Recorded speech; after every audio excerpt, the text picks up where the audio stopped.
En pleine vacances d'hiver, que diriez-vous de stages gratuits de langue pour vos enfants? L'expérience menée par l'Éducation nationale depuis 2008 profite aux lycéens qui ne peuvent pas partir à l'étranger. Quelques heures quotidiennes d'anglais, d'allemand ou d'espagnol.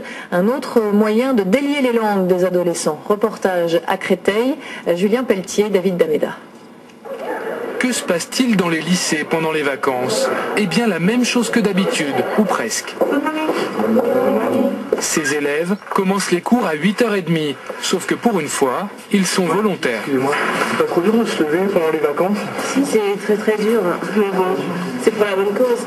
Et la bonne cause, c'est ce cours d'anglais. Pendant que leurs copains profitent des congés, ces 11 élèves travaillent. Mais ici, pas d'interro, pas de manuel, à la place un baladeur.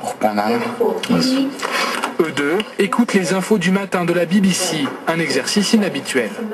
Ça nous arrive d'écouter des enregistrements radio, des trucs comme ça, mais c'est pas comme ça, là. Un peu avec le MP3, c'est la première fois. Ils devront ensuite raconter ce qu'ils ont entendu, plus amusant qu'un cours ordinaire.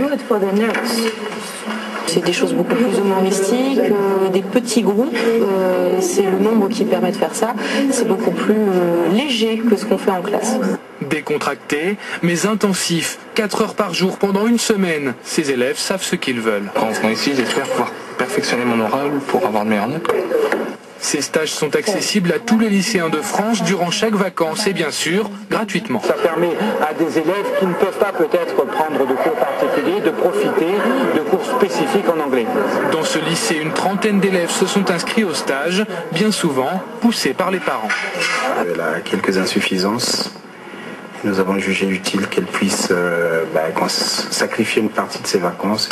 Un sacrifice de quelques heures seulement, l'après-midi, place aux vraies vacances.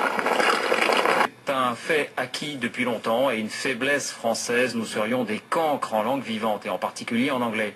Eh bien la donne est peut-être en train de changer, c'est ce que montrent les derniers tests internationaux. Pourquoi? Eh bien parce que l'école fait une plus grande place aux langues, mais pas seulement, les entreprises s'y mettent aussi. Enquête Grégory Naboulet, Mathieu Régnier avec notre bureau à Toulouse.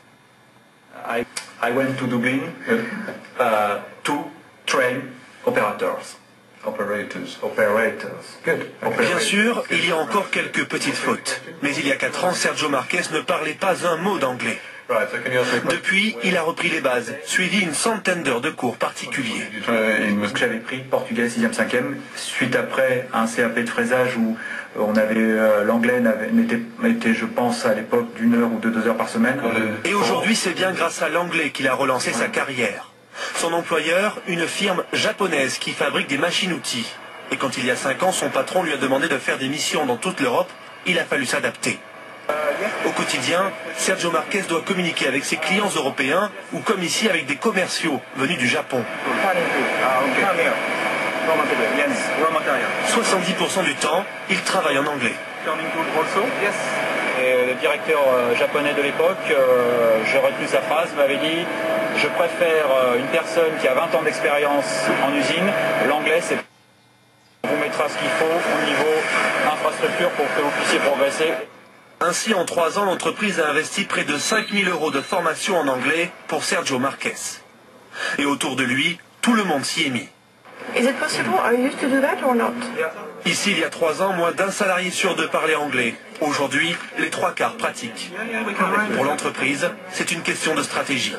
On est un petit peu condamné à parler l'anglais aujourd'hui. J'utilise volontairement ce terme-là, mais c'est vrai qu'à partir du moment où on cherche à ouvrir de plus en plus les frontières, on n'a pas le choix et on est absolument dans l'obligation de s'y mettre. Et les progrès sont là. Aujourd'hui en France, un salarié sur 3 est autonome en anglais. Ceux qui s'en sortent le mieux ont entre 23 et 35 ans. Un certain type d'étudiant qui maintenant va plus facilement et plus régulièrement pour partie de son cursus à l'étranger a un meilleur niveau d'anglais bien évidemment qu'il y a une vingtaine d'années. Et les mentalités ont évolué dans toute la société française. Gilles Vautier est artisan plombier dans un petit village de l'Ariège. Lui aussi veut se mettre à l'anglais. Objectif, décrocher de nouveaux chantiers avec les étrangers qui s'installent dans la région. Bon, on arrive à se comprendre, si vous voulez, par rapport aux gestes, tout ça. Mais après, bon, quand on en est en état de réalisation des travaux, c'est pas évident. My name is Jackie. Alors, à 52 ans et avec une dizaine d'autres artisans, il a ressorti sa trousse et ses cahiers. Chiffres, alphabet. Pendant un an, il va suivre un cours d'anglais chaque semaine. 2, 3, 4, 5, 6, Les débuts sont difficiles. 9, 10. Mais pour Gilles Vautier, ce qui compte avant tout, c'est bien le plaisir d'apprendre.